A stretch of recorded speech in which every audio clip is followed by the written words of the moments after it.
તો અડધા કલાકની સમૂહ કવાયત માટે દરરોજ પ્રયત્ન કરે છે, પણ હાર્ડલી મને કહે છે 15-20 બાળકો આવે છે સાહેબ.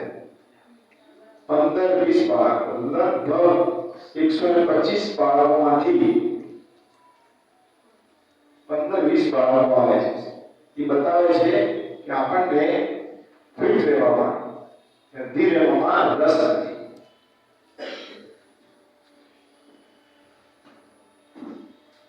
FITT એમાં પહેલો શબ્દ ફ્રીક્વન્સી, બીજો શબ્દ છે ઇન્ટેન્સિટી.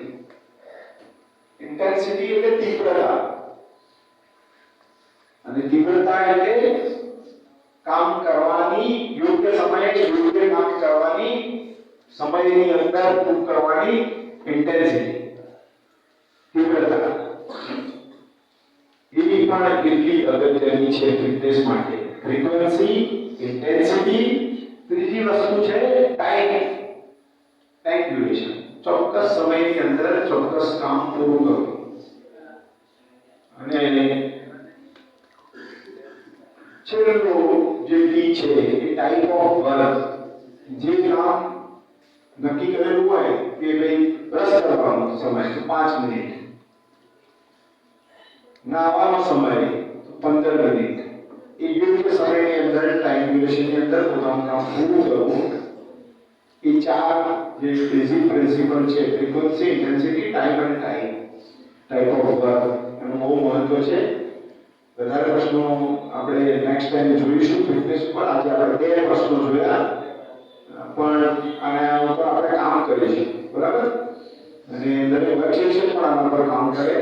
હું માનું છું કે આપણે 50% પહોંચ્યા છીએ અને ભવિષ્યમાં આપણે બહુ ઝડપથી 80%, 85%, 90%, 95% સુધી પહોંચી શકીશું.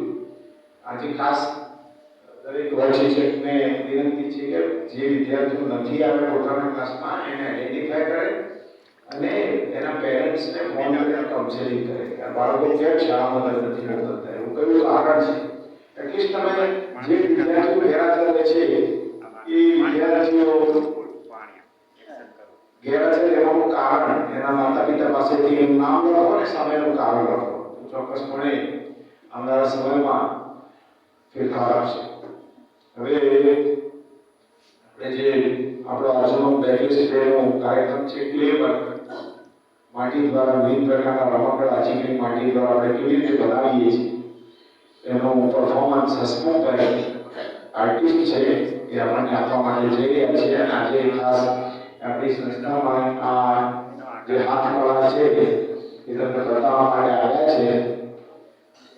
પેલો આપણે જે માટી કામ કરતા હોય છે, માટલા કરવાનું કામ, પ્રજાપતિ સમાજ, એ ચાકડો જે હોય છે ગામડામાં ગોળ ગોળ ફરે એની ઉપર માટી દ્વારા આર્ટિસ્ટિક વિવિધ પ્રકારના નમૂનાઓ તૈયાર થાય, એવું કામ અત્યારે હસમુખભાઈ અને શોભાબેન શીખી રહ્યા છે, કરી રહ્યા છે.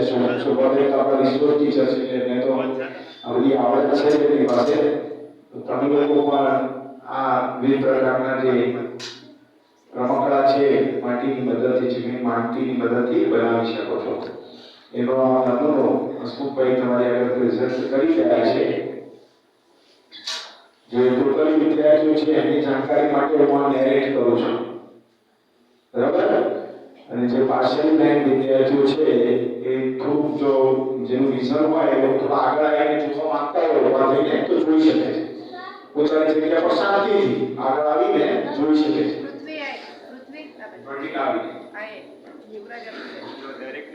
ટીચર્સ મિત્રોને વિનંતી કે મદદ કરે વિદ્યાર્થીઓને ઉભા રહેવા. એના પહેલા મોજા કાઢી નાખો. મોજા કાઢી નાખો સાહેબ, એક એકને બોલાવો. હા હા હા, અહીંયા ઊભા રહી જાઓ. શાંતિથી થોડા આવો પહેલા. એક વારા ફરતી આવો. પહેલા 10 વિદ્યાર્થીઓ રહેશે અને પછી બીજું ગ્રુપ બોલાવશું. આજે આપણે આ 1 કલાક સુધી ચાલવાનું છે એટલે બધાને આપણે તક આપીશું. પહેલા 10 વિદ્યાર્થીઓ આવે અને બીજા રાઉન્ડમાં 10 વિદ્યાર્થીઓ આવે. ના છોકરા બધા બેસા જશે એટલે સુધારે ગુલદારી કરે પછી છોકરા જોવાનો તો કેવી રીતે બનાવવાનો છે નજીક ચાલો લોકેશન વાળા છે બધા બનાવવા વાંધો નહીં કામ કરો. ટીચર્સ છે ખાસ ધ્યાન રાખજો એ બાળકો થોડું કરતા કરજો કે આ ઇલેક્ટ્રિક ચાલે છે અર્થિંગ આવે કરંટ પણ આવેલો આ રડી જાય ચંપલ પહેરવા ધ્યાન રાખજો ચંપલ પહેરેલા હોવા જોઈએ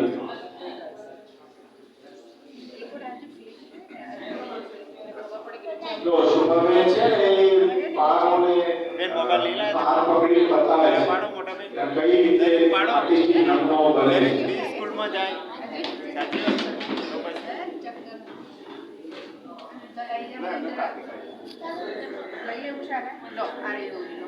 તો પછી ના ના કાપી